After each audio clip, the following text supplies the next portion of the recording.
त्याला आता 24 मध्ये पराभूत करण्याची जिम्मेदारी नाना भाऊंनी माझ्यावर सोपवलेली आहे.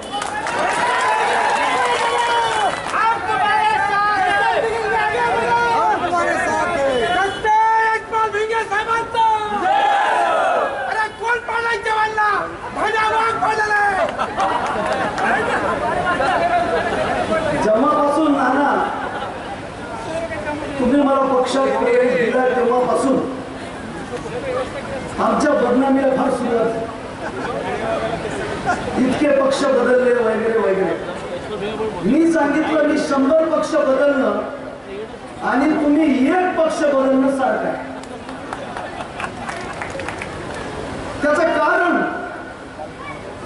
काँग्रेस पक्षानं तुमच्या एकट्याला नाही तुमच्या कुटुंबाच्या 3 पिढ्याला सत्ता दिलेली आहे. गल्लीपासून दिल्लीपर्यंतची अमर्याद सत्ता या लोकांच्या आशीर्वादानं तुम्हाला मिळाली. तर एकदा तरी लोकांना विचारायचा होता की माझ्या कानशिलाला ईडीची पिस्तूल लावली जाऊ काय. लोकही म्हणले असते पक्षात जाण्यापेक्षा जेलमध्ये जा. हिम्मत दाखवा. आमच्या नाना भाऊ मला केलं नाही काय. बीजेपी म्हणत होता आओ आओ, नाना म्हणले ना ना. म्हणून तर ते महाराष्ट्राचे भाऊ आहेत. म्हणून ही ताकद लागते बघा त्यांच्याकडे. असा उंचीचा एकही नेता महाराष्ट्रात तुम्हाला आढळला.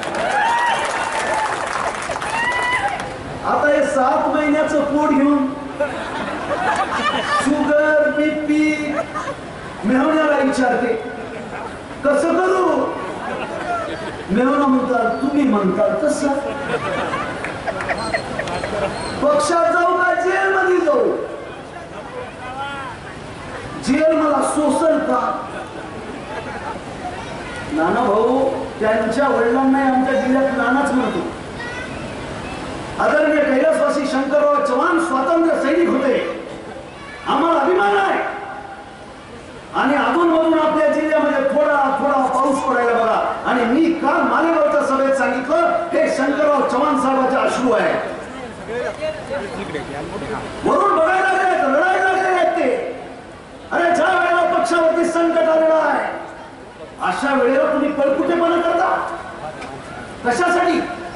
अरे जेलमध्ये गेला असता तर जेलच्या बाहेर लाखो लोक तुमच्यासाठी बसले असते. उपाशी तपाशी हेच लोक बसले असते. परंतु तुम्ही ते केलं तर नाहीच. पण दुसऱ्या बाजूला काँग्रेस मधल्या कार्यकर्त्याला वेगवेगळ्या माध्यमातून दबाव टाकून देखलो में हुआ कि नहीं.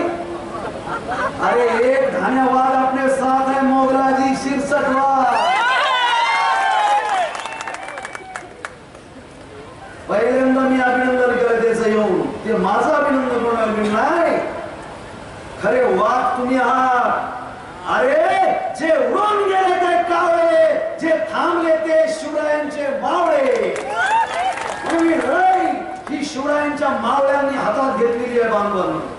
आता बघा आमच्या इथं देंगूर मध्ये मुसलमान बांधव सगळ्यात जास्त नगरसेवक मुसलमान बांधवांचे सगळे सोबत आहे. कोणीही गेलेलं नाही. आणि सगळ्यांना विश्वास आहे. त्यांच्यामध्ये खूप भीती पेरली जाते ना.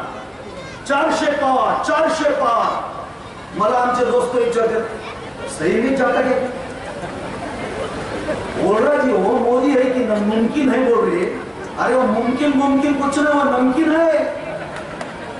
उसको अभी ब्रेड को लगा के खाने का तुम चिंता मत करो. अरे महाराष्ट्रामधला मराठा समाज आज शपथपूर्वक गावात गावामध्ये ताठ मानेने उभा टाकलेला आहे की बीजेपी आमच्या गावात तुम्ही यायचं काम नाही. मेरे आंगने में तुम्हारा क्या काम है. अहो 2 वेळेला ऐका ऐका 2 वेळेला मुख्यमंत्री असणाऱ्या माणसाला 100 पोलीसवाले घेऊन जावं लागले. वट्ट्यावर बसाले हो. माझे मित्र आहे बरं काय भेट वगैरे कसं आता सांगितलं, अरे ज्या जागेवर तुम्ही फुलं वेचली त्या जागेवर गौऱ्या वेचू नका. त्यामुळे आम्ही रेष ओढून ठेवलेली आहे. माझे आजोबा स्वातंत्र्य सैनिक होते, हैदराबादच्या तुरुंगामध्ये 10 महिने होते.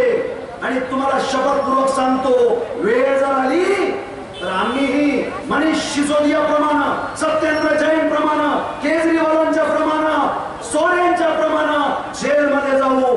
आणि एकटा यशपाल भिगे जेलमध्ये जाणार नाही. माझ्या देगलूर तालुक्यातून 50,000 पोरं जेलमध्ये येतील. साहेब 50,000 नाही, महाराष्ट्रातील धनगर समाज पूर्ण तुमच्या.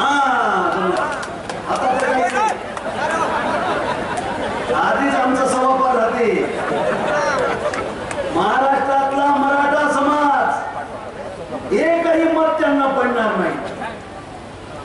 आमच्या सराटी अंतरवालीला तुम्ही आमच्या लेकीबाईवर लाठ्या घालता. अरे छोट्या छोट्या मुलांच्या पाठीवरती काट्यांची ओळ उमटवता. आम्ही हे विसरणार नाही. 56 इंचाचा छिना म्हणते. अरे 56 इंचाच्या छिन्याची जरूरत नाही या भारताला.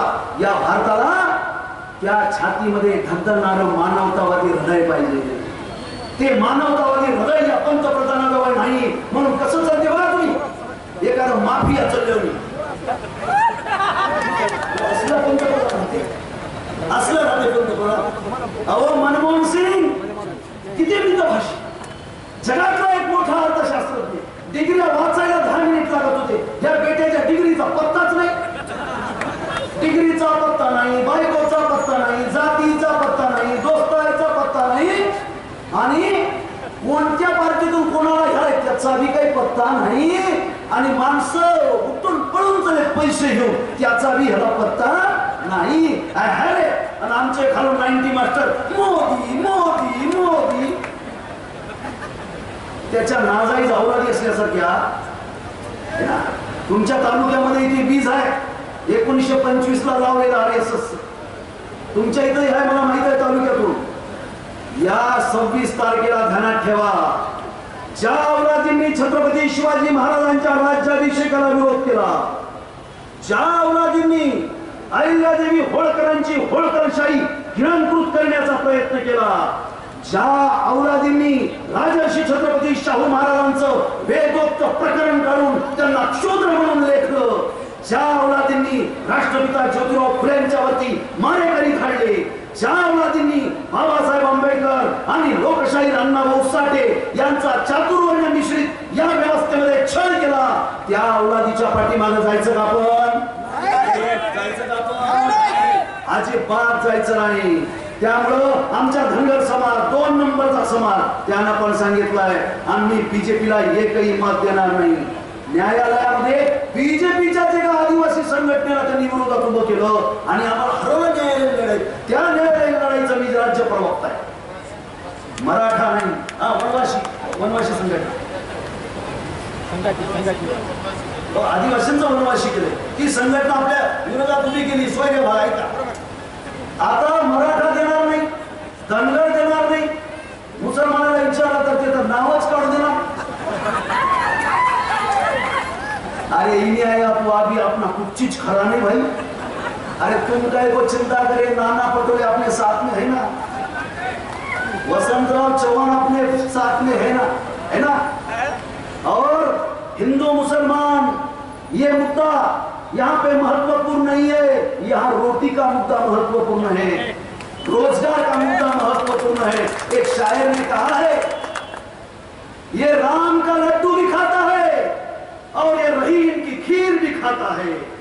ये राम का लड्डू भी खाता है, ये रहीम की खीर भी खाता है. ये भूखा है साहब, इसे कहां मजहब समझ आता है.